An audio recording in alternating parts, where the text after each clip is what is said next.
उत्तर प्रदेश की धार्मिक और राजनीतिक गलियों में इस वक्त एक ऐसा संग्राम छिड़ा है जिसने साधु संत परंपरा, आस्था और कानून तीनों को एक साथ कटघरे में ला खड़ा किया है। मामला जुड़ा है शंकराचार्य अभिमुक्तेश्वरानंद से, जिन पर बेहद गंभीर आरोप लगाए गए हैं। आरोप लगाने वाले हैं स्वामी रामभद्राचार्य के शिष्य आशुतोष ब्रह्मचारी महाराज। आरोप इतने सनसनीखेज हैं कि प्रयागराज की स्पेशल पॉक्सो कोर्ट तक दस्तक दे चुके हैं। सवाल यह है कि क्या ये सचमुच कोई बड़ा खुलासा है या फिर संत परंपरा के भीतर चल रही वैचारिक जंग का नया अध्याय। आशुतोष ब्रह्मचारी ने कोर्ट में जो शिकायत दाखिल की है उसमें दावा किया गया है कि शिविर और गुरुकुल की आड़ में नाबालिग बच्चों के कथित यौन शोषण, बाल उत्पीड़न और अन्य अवैध गतिविधियां चल रही हैं। साथ ही आय से अधिक संपत्ति रखने के भी आरोप लगाए गए हैं। शिकायत सीधे पॉक्सो एक्ट के तहत की गई, यानी मामला बेहद संवेदनशील और कानूनी तौर पर गंभीर है। शिकायतकर्ता का कहना है कि उनके पास दो नाबालिग पीड़ितों को कोर्ट में पेश करने का आधार है, यानी आरोप सिर्फ बयानबाजी तक सीमित नहीं है बल्कि कानूनी दायरे में कसने की कोशिश भी है। इन आरोपों के बाद शंकराचार्य अभिमुक्तेश्वरानंद ने तीखा जवाब दिया है। उन्होंने सीधे इसे साजिश बताया। कहना है कि जब वैचारिक बहस में विरोधी सफल नहीं हो पाए तब चरित्र हनन का रास्ता अपनाया गया। उनका आरोप है कि एक कार्टेल बनाया गया है, एक समूह जो मिलकर ज्योतिष पीठ को बदनाम करने की कोशिश कर रहा है। उन्होंने ये तक कहा कि उत्तर प्रदेश की सरकार भी इस साजिश में कहीं न कहीं शामिल दिखाई देती है। उनके मुताबिक ये हमला इसलिए हो रहा है क्योंकि वे गौ रक्षा जैसे मुद्दों पर मुखर हो रहे हैं। सांच को आंच नहीं, ये कहते हुए उन्होंने दावा किया कि कोर्ट में सारे प्रमाण पेश कर दिए गए हैं और लड़ाई में वो पूरी मजबूती से लड़ेंगे। सवाल खड़े किए वो शास्त्रीय खड़े किए। शास्त्र के अनुसार जो प्रश्न बनते थे उन प्रश्नों को हमने उठाया। हमने इतनी नीचता की हद में नहीं गए। हम अपनी मर्यादा में रहते हुए जो शास्त्रीय प्रश्न थे वो हमने उठाया, और वो भी हमने अपनी तरफ से नहीं उठाया। जब बार बार उनकी तरफ से तरह तरह के हम लोगों के ऊपर आक्षेप आए, तीनों और शंकराचार्यों के ऊपर आक्षेप उन्होंने किए, आदि शंकराचार्य के ऊपर आक्षेप किया, तो स्वाभाविक है फिर हमको कहना पड़ा। लेकिन हमने शास्त्रीय प्रश्न उनके ऊपर उठाए, और उन्होंने पहले जबलपुर की एक कोर्ट में उनके एक शिष्य ने हमारे ऊपर मुकदमा किया। आप अखबार वालों ने छापा कि उनके ऊपर मुकदमा पेश होंगे। हमने वहां पे जवाब दे दिया।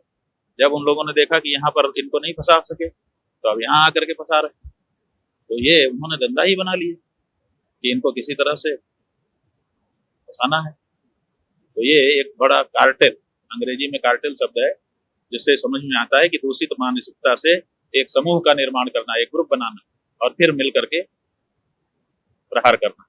तो इस समय हमारे विरुद्ध एक कार्टेल बना हुआ है और उस कार्टेल के द्वारा ये सब किया जा रहा है, जिसमें उत्तर प्रदेश की सरकार भी कहीं न कहीं सम्मिलित दिखाई दे रही है। 8 फरवरी को प्रयागराज की स्पेशल पॉक्सो कोर्ट में शिकायत दाखिल हुई। कोर्ट ने नोटिस जारी किया। 10 फरवरी को शंकराचार्य की ओर से उनके अधिवक्ता ने लिखित जवाब दाखिल कर आरोपों को सिरे से खारिज कर दिया। जब 20 फरवरी को दोनों पक्षों के वकील कोर्ट में आमने सामने होंगे, इसके बाद अदालत तय करेगी कि एफआईआर दर्ज हो या शिकायत को निरस्त कर दिया जाए। यानी मामला फिलहाल न्यायिक प्रक्रिया के शुरुआती दौर में है, लेकिन असर बहुत बड़ा है। पूरी कहानी को समझने के लिए 18 जनवरी की मौनी अमावस्या पर लौटना होगा। माघ मेले के स्नान के दौरान विवाद खड़ा हुआ। आरोप लगा है कि शंकराचार्य को स्नान से रोका गया, उनके समर्थकों और पुलिस के बीच झड़प हुई। कहा गया कि उनके अनुयायियों के साथ मारपीट की गई। इस घटना के बाद शंकराचार्य ने शिविर के बाहर धरना दिया। उन्होंने किसी बड़ी साजिश की आशंका जताई। समर्थकों ने सुरक्षा बढ़ाई, सीसीटीवी लगाए। माहौल पहले से गर्म था और अब पॉक्सो का मामला उस आग में घी डालने जैसा साबित हुआ।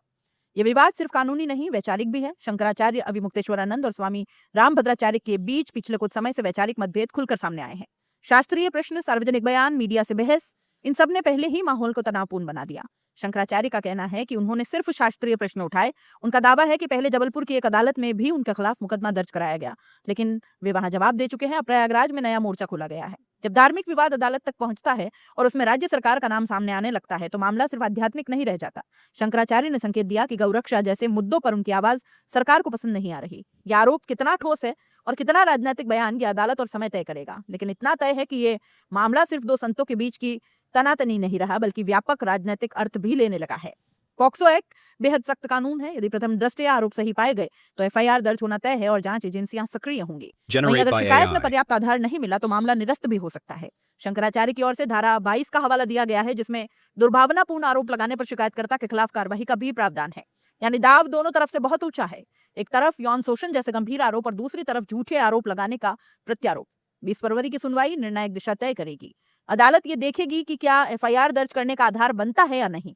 अगर एफआईआर होती है तो जांच का लंबा सिलसिला शुरू होगा, और अगर शिकायत खारिज होती है तो यह आरोप लगाने वाले के लिए बड़ा झटका होगा, और तब शायद मानहानि या अन्य कानूनी कार्रवाइयों का दौर भी शुरू हो सकता है।